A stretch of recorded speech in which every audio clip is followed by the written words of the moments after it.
Hey, bon matin, bienvenue sur la chaîne de Québec POV Drive. Ce matin, on est avec un super véhicule. Encore une fois, c'est toujours des super véhicules. Hein? Quand j'essaie des véhicules, c'est toujours des super véhicules. Un Subaru Wilderness 2025 en couleur vert émeraude.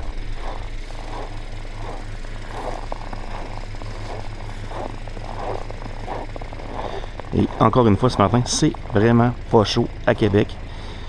Moins 16, moins 17 degrés, ressenti moins 25. Je passerai pas beaucoup de temps à l'extérieur. Simplement pour vous montrer la couleur. Et on va passer au test tout de suite.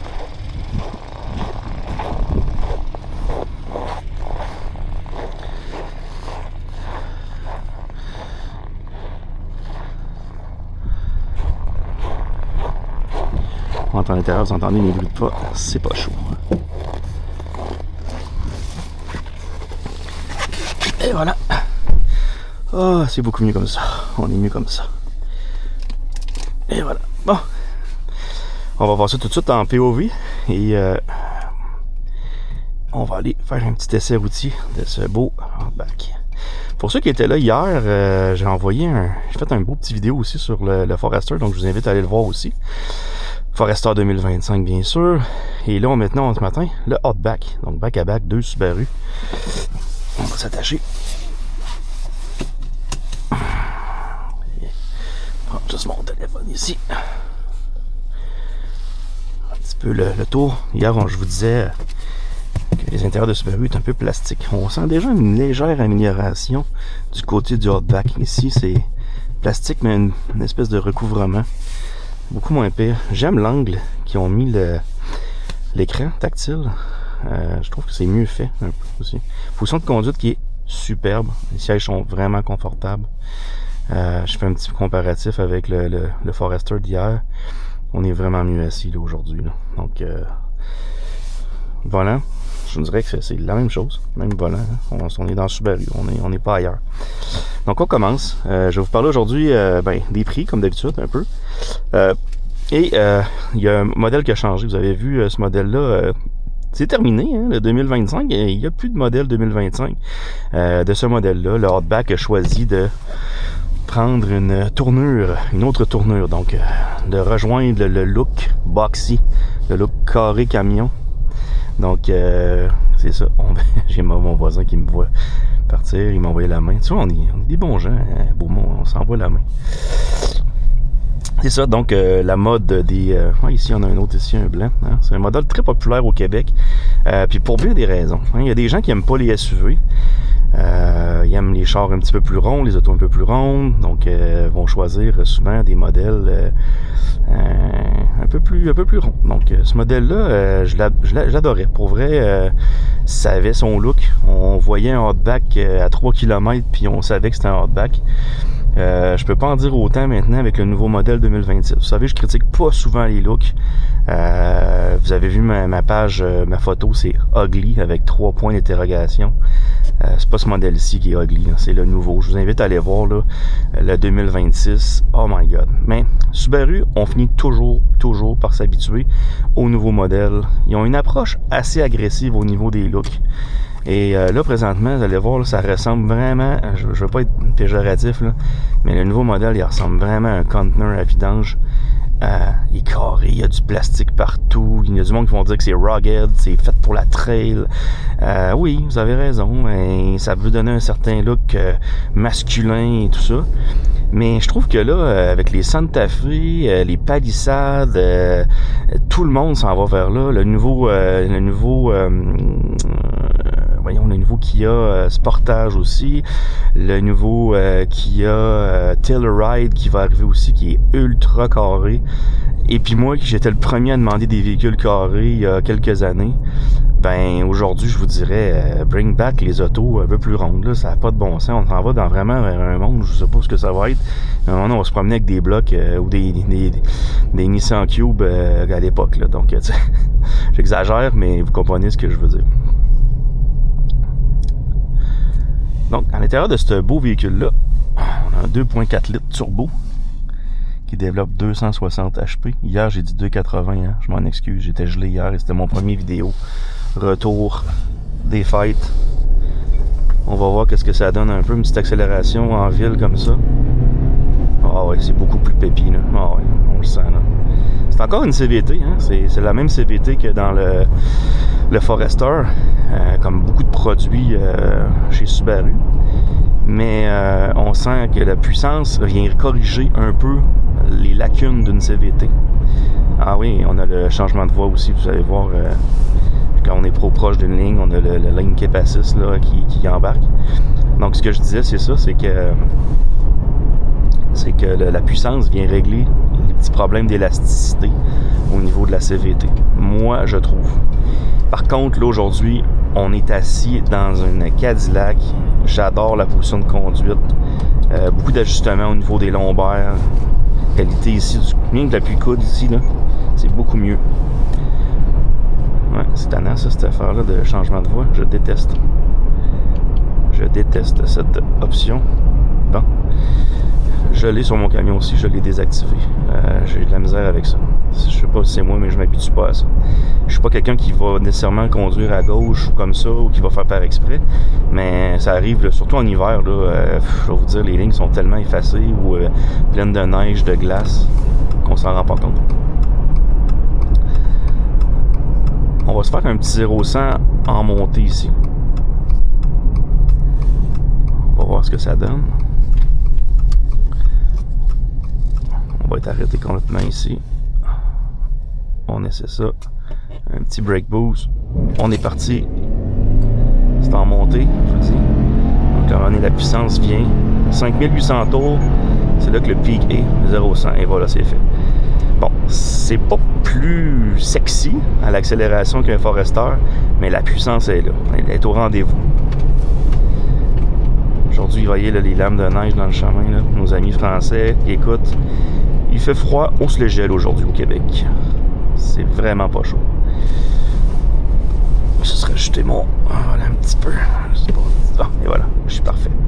C'est un véhicule dans lequel je pourrais faire des centaines de kilomètres par jour sans me fatiguer. Là, je pense qu'on est vraiment dans un siège vraiment confortable au niveau du confort. Là, c'est vraiment... Moi, c'est important pour moi. Je sais pas pour vous, mettez-le dans les commentaires, mais moi, pour moi, ce qui fait un coup de cœur dans un véhicule, c'est comment je suis assis. C'est un peu dire... Je vais faire un comparatif aujourd'hui là, que j'ai jamais fait encore. Là. C'est un peu comme aller essayer un divan chez Tanguay ou autre boutique de meubles. Pas de publicité chez Tanguay, mais vous comprenez ce que je veux dire. Aller essayer un divan en disant « Ah, il est vraiment beau, lui, je l'aime! » Mais après ça, on arrive chez nous et on fait comme « Ouais, je suis pas bien assis. » Mais le but premier de tout ça, c'était quoi? C'était un divan pour être bien assis. Ben, les autos, je trouve que les gens, ils vont souvent avec le look au détriment des vraies raisons d'acheter un véhicule, c'est le confort. On se le cachera pas. Il y en a aussi le sportif. Mais c'est toujours dans la position de pilotage. Pour moi qui est un amateur, un puriste d'auto, c'est ça qui se passe. OK, on y va, on va essayer quelque chose. On va faire une petite entrée sur l'autoroute. Plus sportive. On y va. Let's go. Oh, il y a de la sauce. Là, ça glisse. Vous comprendrez que je peux pas rentrer à 120 km/h sur l'autoroute, là, comme ça. Mais la traction fait la job. Ah ouais. On y va. On entre sur l'autoroute. On est arrivé. Ah, j'adore. En fait, il ne devrait pas avoir d'autres moteurs que ce 2.4 litres là à l'intérieur de autant du Forester que du Outback. Là. Je pense qu'ils ont vraiment mis un moteur. Puis au niveau de l'économie d'essence, là, c'est pratiquement la même chose. Là, fait que, pourquoi aller mettre un 2.5 qui est fatigué après 2 minutes là, de peser d'en face quand on a un magnifique 2.4 litres turbo qui vient régler tous ces problèmes-là. Au niveau des bruits de vent, hier j'ai fait la vidéo, vous irez voir Forester, c'est pratiquement la même chose. Les sonorisations, on n'a pas de double verre dans les fenêtres, ça paraît. Beaucoup de bruit qui vient du pare ici, mais je pense que le toit ouvrant n'aide pas non plus, parce qu'on a un toit ouvrant sur ce modèle-là aussi. Ça aide pas non plus. Au niveau des compétiteurs dans le modèle, ben écoutez, je pense que c'est les mêmes qu'hier avec le Forester. Mais j'ai le goût de dire encore la même chose, un peu me répéter, mais dire que il n'y avait pas vraiment de compétition à aller jusqu'à 2025. Ce véhicule-là est unique.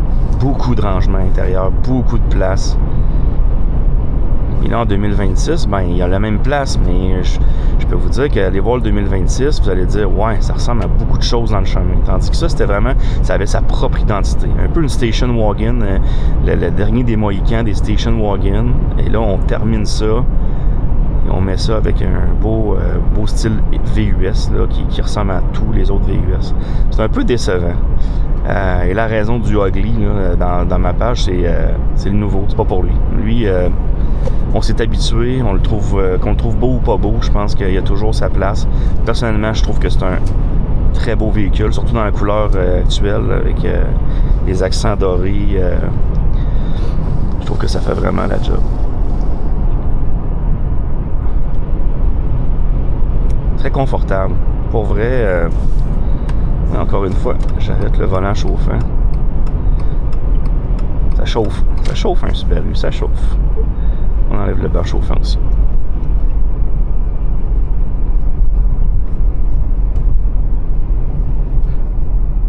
Je peux pas prendre les courbes vraiment vite aujourd'hui. C'est vraiment froid. Là. Moins 18. Vous voyez sur le compteur. Là. Moins 18, l'adhérence des pneus n'est plus là, je vais vous le dire. Vous avez beau avoir du Nokian Capellita 8 avec du clou comme vous voulez, ça grippe pas. À un moment donné, ça a une limite. Caoutchouc, hiver, ça gèle. Puis ben, c'est ça que ça fait. On va se faire un vrai 0-100 ici, une fois de plus en descendant. On y va comme ça. On y va comme ça, comme ceci. On est parti. C'est parti, mon kiki. On y va. Et on est rendu à 100. Ça doit être à l'œil, j'ai pas de compteur physique là, mais à l'œil, ça doit être un bon 2 secondes et demie, 3 secondes plus rapide que le Forester avec le 2.5 atmosphérique. Là. Vraiment, ça fait vraiment une différence, la turbo là-dessus. Et on va aller faire un petit test dans notre parking habituel, pourquoi pas. Ici, tranquillement.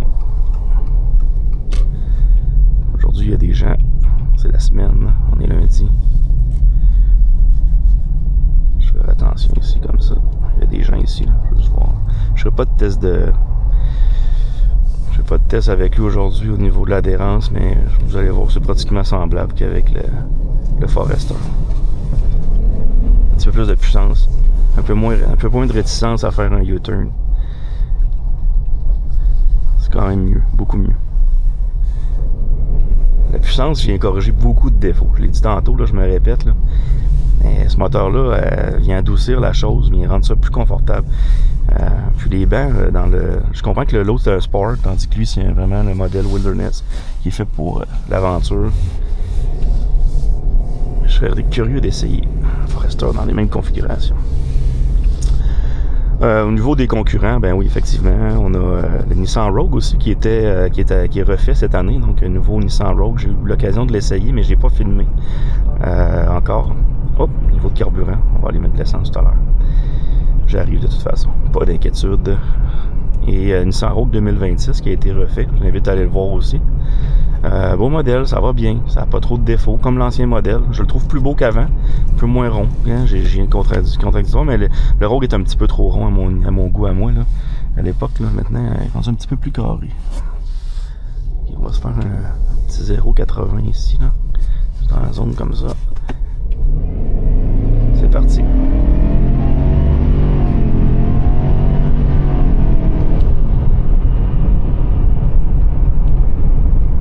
Pas vous dire que c'est un son qui est agréable parce qu'on torture la machine là, on va se le dire là.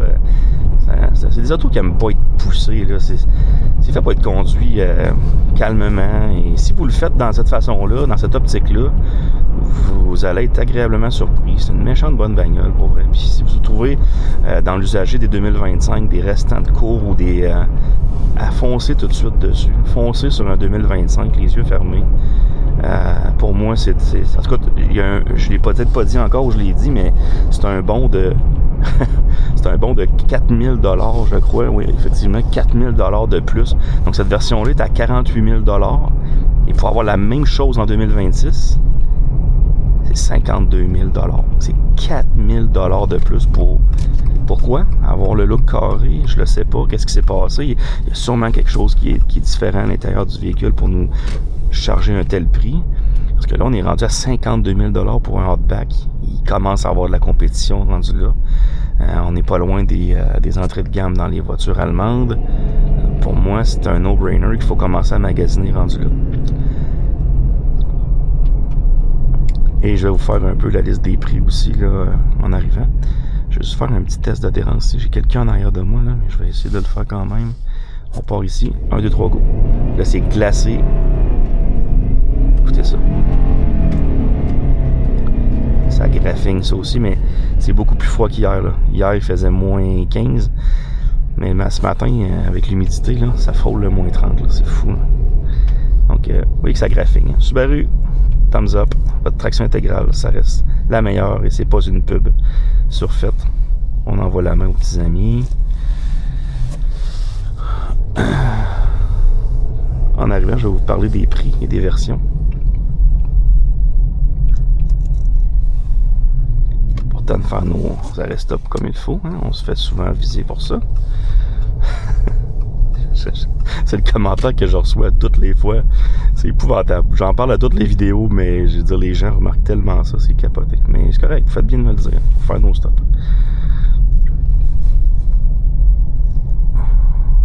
Et de retour au bercail.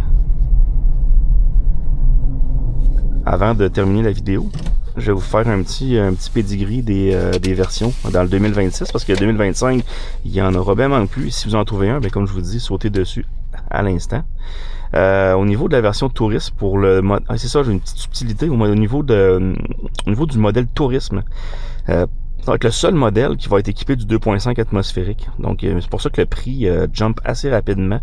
Au niveau de la version touriste en 2026, c'est un moteur de 180 HP de 2.5 litres à 43 760 $. Donc là, je vous dirais, tant qu'à avoir un Forester un peu moins équipé, ça vaut peut-être la peine de regarder le Outback, même s'il est plus carré. Si vous l'aimez, allez-y, sautez dessus. C'est quand même un meilleur véhicule overall, je pense, que le Forester de cette gamme-là. Après ça, on tombe au modèle Limited XT, avec le moteur 2.4 litres turbo, 260 chevaux, à 5600 tours minute, et qui a un prix de 51 060 $. Et ça grimpe. Hein, ça grimpe de 8 000 $ d'un coup pour tomber avec le moteur 2.4 litres turbo. Et je pense que Subaru le savent que c'est un moteur que les gens, quand ils vont le laisser, vont faire ben non, je veux pas l'autre, je veux lui. Et ils vont payer la différence, c'est sûr. Et on a le modèle Wilderness qui est comme lui, le modèle à l'essai présentement, qui tombe à 52 000 $. Et le modèle Top of the Line, le premier XT, qui tombe à 54 000 $. Et ça pique. 54 000 $ pour un Outback, je commence à trouver que c'est un peu cher. Ou pour vrai, là, honnêtement, là, ça commence à être vraiment une risée pratiquement. Là. Mais si vous êtes capable de le payer, puis que vous trouvez ça, c'est votre véhicule de rêve, allez-y, foncez. C'est pas un mauvais véhicule, loin de là. Vous donnez une ordre d'idée des prix en location pour 48 mois. Le modèle Wilderness va vous sortir à 884 par mois sur 48 mois à 5.99. Je vous conseille le 39 mois à 4.9 qui vous fait des paiements de 848 par mois. Donc on voit souvent chez Subaru que le 39 mois est moins cher que le 48 mois. Au niveau du calcul actuariel, le résiduel, etc., tout joue là-dessus. Mais je pense qu'honnêtement, c'est un meilleur deal sur 39 mois que sur 48 mois.